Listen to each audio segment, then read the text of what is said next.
Bonjour à tous et à toutes. Au-delà de la contestation des procédures électorales, contestation, nous pouvons même dire rejet, qui conduit la plus grande majorité des Français à s'abstenir de s'exprimer sur les choix fallacieux qu'on leur propose, il apparaît que le peuple tout entier manifeste également sa défiance vis-à-vis du système dans son ensemble.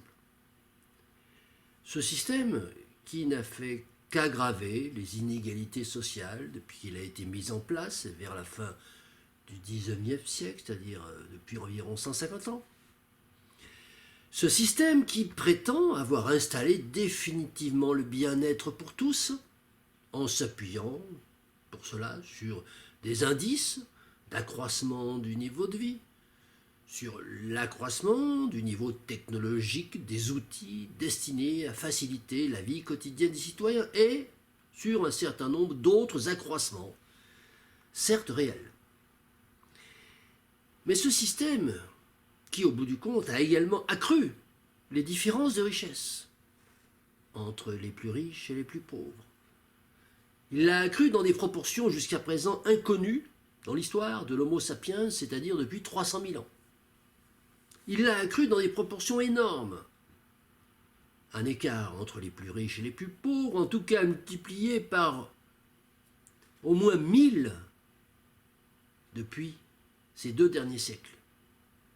Eh bien, ce système, il est représenté dans le concret ordinaire par des individus physiques, femmes ou hommes, véritables VRP, agents, bateleurs et colporteurs des concepts fondamentaux sur lesquels il est fondé, ce système.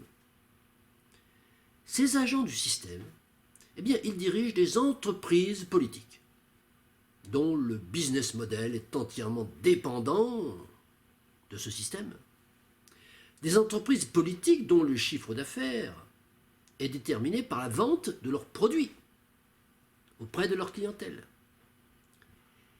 Les produits de ces PME politiques, ce sont naturellement les idées sociétales simples, et les clientèles, ce sont les groupes de citoyens qui aiment entendre ces idées simples et qui mettent un bulletin dans une urne pour le signifier.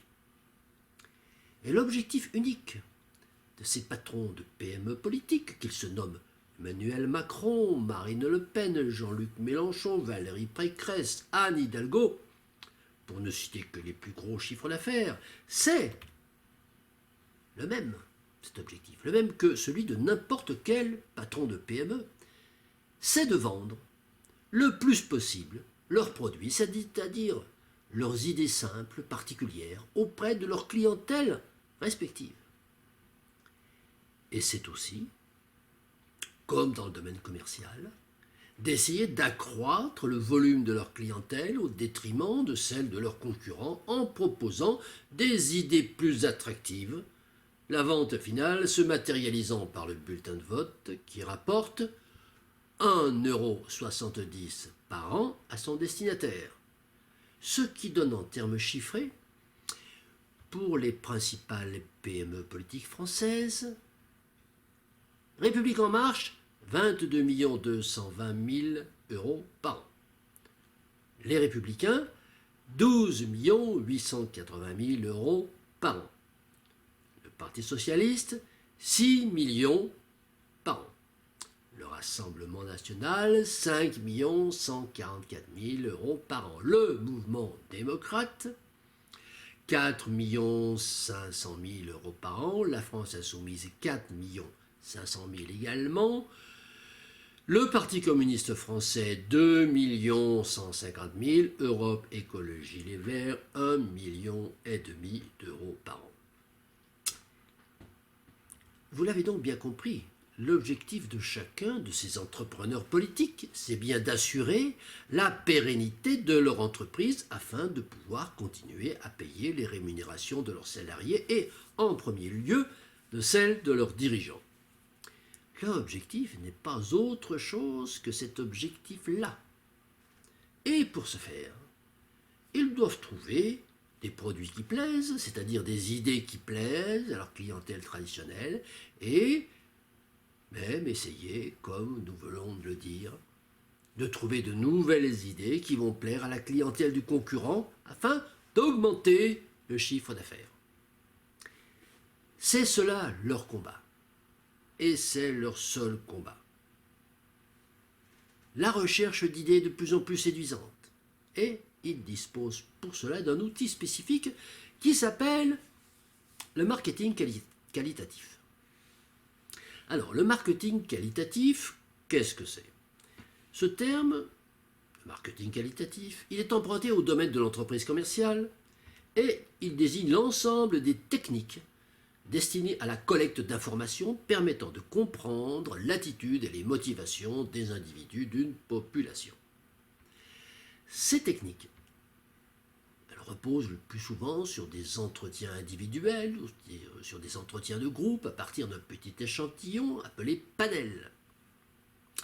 Alors appliqués au marché des produits politiques, ces entretiens individuels ou entretiens de groupe, ce sont naturellement les fameux sondages, réalisés de différentes façons, mais tous destinés à identifier le plus précisément possible la nature des meilleurs stimuli susceptibles de déclencher l'acte de mettre le bon bulletin dans l'urne, exactement de la même façon que, appliqué au marché des yaourts, ce type de technique permettra de connaître la nature de l'édulcorant aromatisé qui possède le plus de chances de déclencher l'acte d'achat du dit yaourt.